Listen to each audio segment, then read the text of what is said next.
ठाण्यातील घोडबंदर मार्गावर मोठी वाहतूक कोंडी झाली। दोन्ही मार्गावर वाहनांच्या लांबच लांब रांगा लागलेल्या आहेत। घोडबंदर रोडवरील गायमुख जवळ वाहतूक कोंडी झाली तर अवजड वाहनाचा अपघात झाल्याने वाहतूक कोंडी झाली।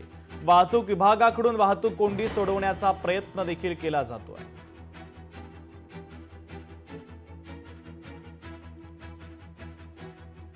सध्या मी उभा आहे ठाण्यातील घोडबंदर रोड येथील गायमुख या परिसरामध्ये।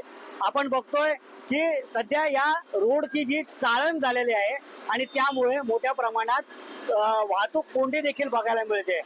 सध्या जी एक लेन जी सुरू आहे ती लेन आहे मीरा भाईंदरच्या दिशेने जाणारी, गुजरातच्या दिशेने जाणारी ही जी लेन आहे। या लेनच्या माध्यमातून आपण बघू शकतो की सध्या ही टीएमटीची जी बस आहे ती देखील आता या ठिकाणी प्रवास करत आहे, पण प्रवासी मात्र बसमध्ये कमी आपल्याला दिसून येतात।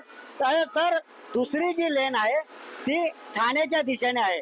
आपण जर या संपूर्ण रस्त्याकडे जर बघितलं तर रस्त्याची जी दुर्दशा जी आहे ती प्रचंड खराब झालेली आहे।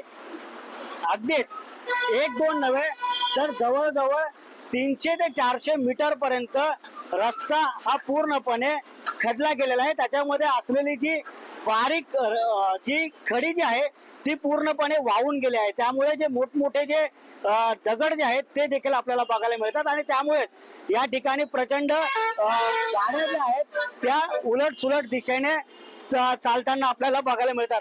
बहुत तकलीफ होती है, एक एक डेढ़ घंटा लगता है।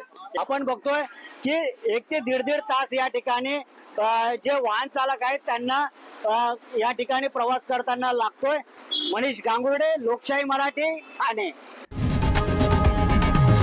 लोकशाही मराठी ऐका, पहा, जागरूक रहा।